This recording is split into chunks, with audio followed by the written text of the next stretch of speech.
Oh, Thank you so much. Nathaniel Rateliff. 317 Plumber Studio 92.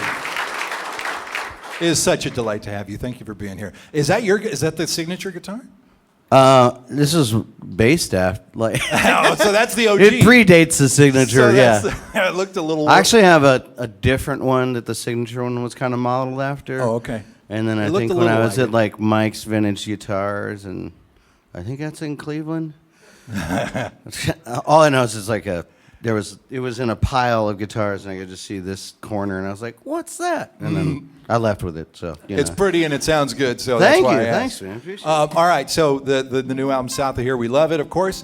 As I understand it, this was kind of a collaborative effort with the band. Like everybody had their hands on the board, kind of. I mean, it's really similar process to what we normally do.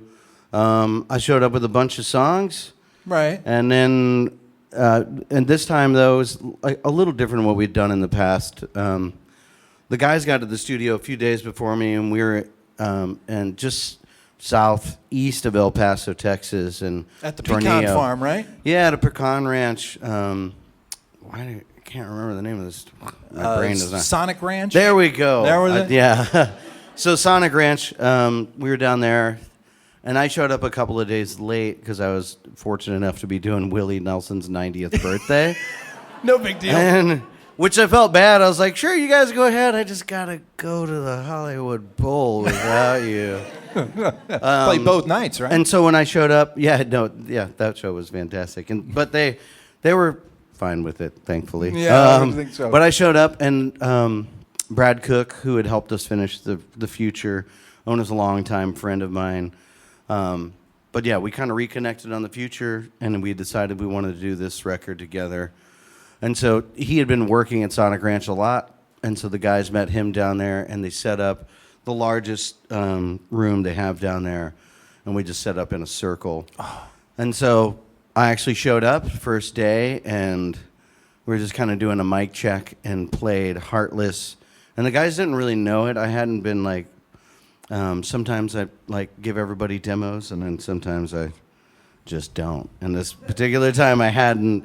Not everybody had heard everything, so we kind of went through the changes, and I just kind of played the song a few times, and then once we knew the song, or like they were familiar with it, we just played it. And then after about 3 takes, Brad came out of the studio, and he was like, this is great. I got what I want. We got it. And then Live he cut. was like, if you guys are cool with this, he's like, I'd like to just... He's like, I don't want to listen back to this. Let's just keep going. And so that's what we did for the first whole week. We didn't listen back to any of the stuff we had recorded. And that's pretty different from what we would normally do, especially like with Richard Swift. We'd start a song and we'd finish it. We'd do kind of almost everything to it in the day. So. And that kind of takes away some of the momentum doing it that way. It's just it's a different way of doing momentum. it. Yeah, not necessarily momentum, because you have like this excitement from having a complete record when you start with something, and it's like by the end of the day it turns into a whole song, and it's like, wow, we did that. It's kind of like building a deck, Yeah. So, all right. So for anybody who's a carpenter, at least you get to see what you did that day. You're like, we did that. Yeah. But yeah, the process was great, and yeah, I know for the rhythm section of the band, they had, a lot of them felt like this was the most fun they've had making a record. So yeah, Excellent. So the tour wraps up in about a week and a half, and then you get to go home for a little bit, and then a couple solo shows in Denver. So I know you like to cook. If you were going to cook, and I don't know if you cook for big crowds, but if you were going to cook a meal for this big, nice crowd we've got in here, what would it be? What's your specialty when you're making a mass meal for a bunch of people? Well, for a big group of people, it's pretty easy just to do like Colorado's pretty big on green chili. You want some chili? So New Mexico. But yeah, and it's appropriately, appropriate season for it right now. So it's still cold enough. Yeah, and then everybody gets some and walks away with a belly full. Hearty. Yeah. Sounds good. All right, well, I'm getting hungry.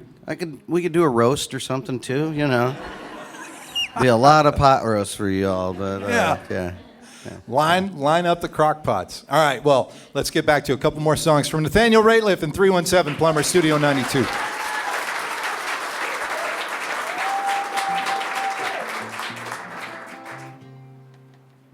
All right, we haven't been playing this song live very much, and I don't know why, because I know Luke, my guitar player, he's like, on occasion, he'll just speak up and be like, and we're not even playing my favorite song off the record. So, but in terms of the album and, you know, the writing process, this song kind of speaks a lot to me for what I was kind of feeling and digging into. And this song in particular is about my inability to speak up for myself.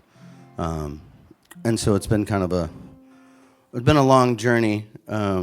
And it's been so great to do it with the guys, and my whole team is so supportive, and allows me to still be able to write about it. But this song's called Center of Me, so I don't know if that made any sense. Here we go. Shit.